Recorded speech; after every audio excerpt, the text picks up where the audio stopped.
wow, there's just so much going on right now. And something that went by in the chat that, you know, talking about the strikes going on in Wisconsin, and it's starting in New Jersey now, not the strikes, but the union things. You know, and I want to get your opinion on it. I'm going to give you mine first. When the unions came along, they were a very needed thing. The American working man was getting fucked. We were getting fucked by the corporations. The unions came along and made it slightly more equitable, and fair in their dealings with us. In that time, the unions have become as corrupt and as bad as the corporations they started out to fight on our behalves. So now, with what's going on in Wisconsin and New Jersey, I mean, I see it as a battle between two giant corporate entities, basically, over who's got the bigger dick. Oh, that's essentially what it's turned into. That's what it always seems to turn into with human beings. And capitalism, as good great of a thing as it seems to be on the surface to all the people, especially that have money, the haves definitely like capitalism a lot more than the have-nots. That's a whole other subject. But yes, the unions got drunk with their own power, but I support the union over supporting anything else. I mean, to be quite honest, but then, you know, there's some iffy ground there, so I'm not going to say I have 100% support for that, because I know they're going there right now. This is a situation that, you know, I'm even afraid to say the wrong thing. And listen, I mean, I don't have to tell you guys what my wife does or where she works, but she's got a job and she's got a union, and she's got somebody else telling her that they're going to take away their money, and, you know, you do the math, there's going to be a strike, and it's going to happen real fast. And it's going to be you'll hear all about it in the news when this strike happens here in the Bay Area. It's going to be a big one. Oh yeah. Well, every time this will if I could speak tonight, it would make the show a lot better. This will not be the first time that her particular company has gone on strike. It's actually happened a few times in California. So, what are her feelings on being part of the union? Well, you know, like all of us, we all want to be supported by them, and you want protection. Again, you know, this is like, I'm going to go back to this horrible Guido thing that I said earlier, but you want that guy to protect you. You know, you need the protection, and that's what a union's for. And there comes a time when everyone's running out of money, where, you know, like these states are, where they can't really protect you from that. And you can't just get a cost of living increase. And you know, hopefully that everybody gets one, but that's not the way it's going to be. Some people just flat out will never get one. You know, they'll live their whole lives without getting a cost of living increase. And so it's, you know, you should be glad with what you got on one hand, but they aren't getting treated all that well, and they're to be treated better. And I'm being vague about what she does, but it's not really anyone's business. You know, there you go. Oh yeah, you know, oh yeah, I agree. Just the unions are something that I'm really not comfortable with. Just after, you know, doing my research and homework and all that, I see the shit that goes on with, you know, the mob involvement, what went on in Vegas in the early days of Vegas, not, you know, the unions. There's so much corruption on both sides, and they did so much for so long. But at this point, really, the unions have got to be reformed. I mean, is there any way back? Because the corporations are definitely not going to, you know, get a start over. They're not going to, you know, okay, let's try this again. We're going to pay you equitably. No. You know, but the unions, though, in their quest for fairness for us, has also hurt us as an American people, because it's so much cheaper to take our shit overseas to be made. Well, because there's no unions in pumping out these fires, these little fires that become big fires, and quite honestly, you know, there's enough things to go on and around to make this stuff look small potatoes. You know, but it matters in everyone's private sector and where they live in their communities. But there's enough shit going on right now in the world, in general, where, you know, wow. I mean, take a number. You know, this is just another issue that this country's going to have to deal with, and the world has to deal with.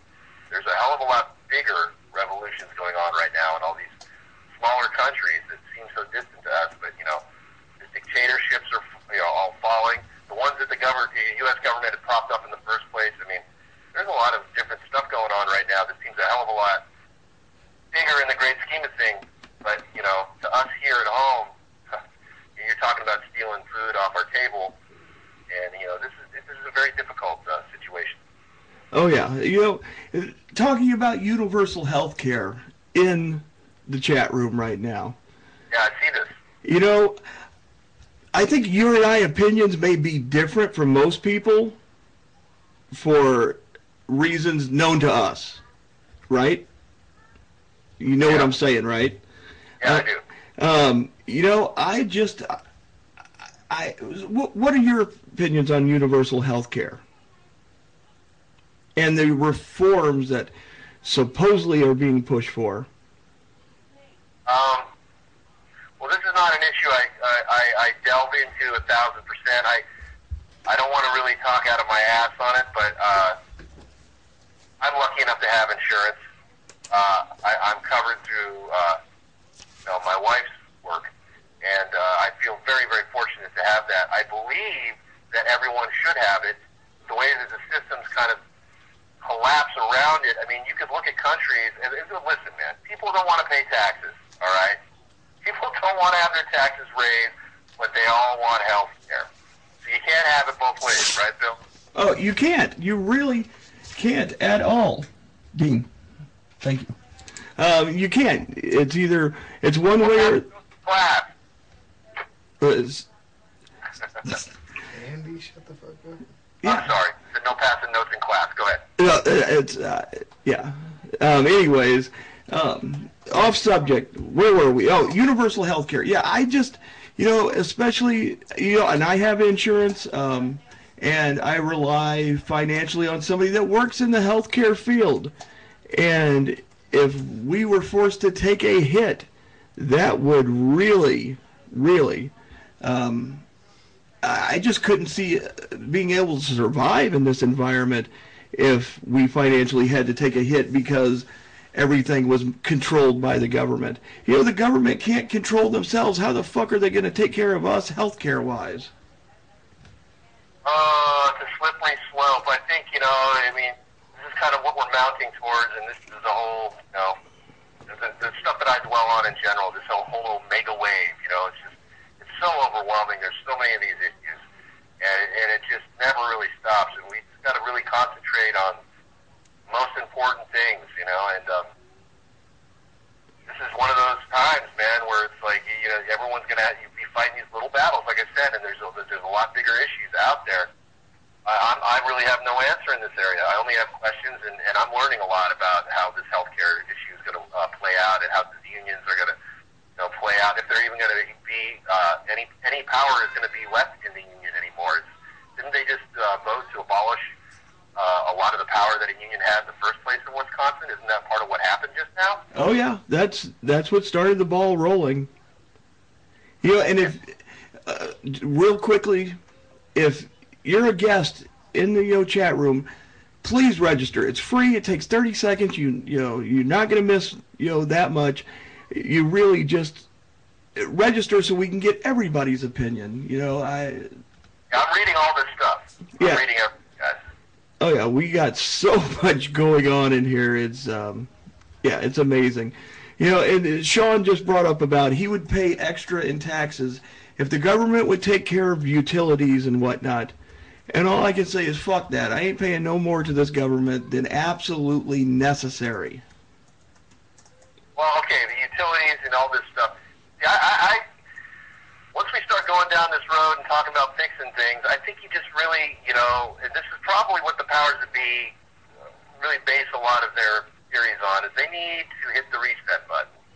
Because people aren't going to go easy on any changes that affect them directly, and as long as everybody wants to keep running their, fossil fuel-based lives, and the government's not going to change anything in this way, we're going to have some massive problems.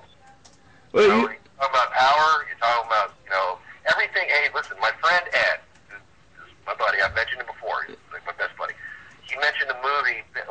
called Bathed in Oil, or I don't know if you ever heard of it, something like that. But basically, it states that it makes the point and demonstrates and proves that everything we use has some sort of oil derivative in it by a master plan to make sure that oil is all powerful, all necessary material in everything we use. We build with it. We don't just use it for the cars.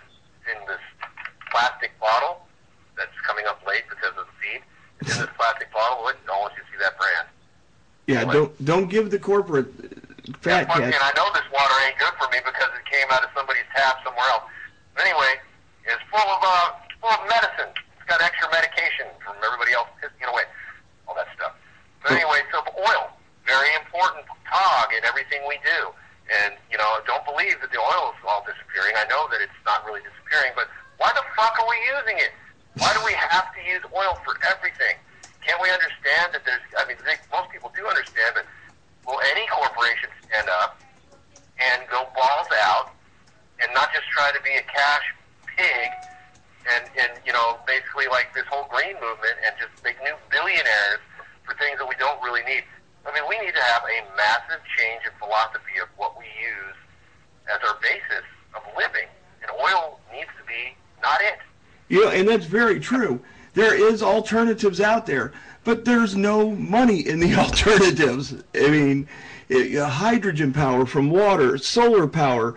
And, you know, when I was living on my farm in Idaho, I will tell you that part of the reason I moved there was to get off the grid. And let me tell you, it is fucking financially impossible unless you have already rich. You cannot get off the grid. They do not let you get off that teat for a second. The cost of just buying solar panels and the placement of them and all that is so prohibitive that I couldn't afford to do it. I mean, I would have been good food-wise if something big went down, but power-wise, any of that, I'd have been fucked just like everybody else, because all the good alternatives right now, A, don't make money for the companies, and B, they're so prohibitive for the average person to get into that why do it? I mean, hell, I'd rather pay a $200 electric bill every month than go spend $5,000 on a solar panel. Yeah, that's what we're being left with, though. That's between your choice between your douche and your shit sandwich, so to speak. You know, I mean, it ain't going to be easy. And I'm looking at all these things. You know, I'm looking over here. I see what about nuclear? What about solar? What about geothermal? You know, there's been people that have come up with solutions before. These people are either bought off or erased. Right? You can go out throughout history and you can read about it yourself. Every time somebody comes up with a solution, you know, those oil companies are right there to make sure that that never quite comes out. And it will be a massive, what's the term, sea change. You need a massive sea change of philosophy. Now, I'm not here to tell you I have it all figured out. I'm just telling you that I know that at the root of all of our problems and the greed and everything that's being set around us and spinning into this, you know, chaos that is, you know, we're calling it the omega wave. Well, oil is really at the center of a lot of this shit, and it doesn't need to really be there. But it's not going to change unless we hit the reset button, guys. No, and that's an ugly, ugly scenario. It really is. Until we can come up with a different way, though, we need to get through this as best we can before they do hit the reset button. It's going to be crazy. So listen, man, should we get into some of this interview? You know, not yet. We still got a bunch of stuff going on in the chat room. And we do. A lot here. Yeah. You know, all right. Leave your beer in your pickup truck. What the hell is that? Oh. You know, no one wants to be inconvenienced. They have us drooling right in front of our TV. That's right. We've turned into mindless, dribbling idiots. oh yeah. I'm only partially guilty of that. The other half of me actually wants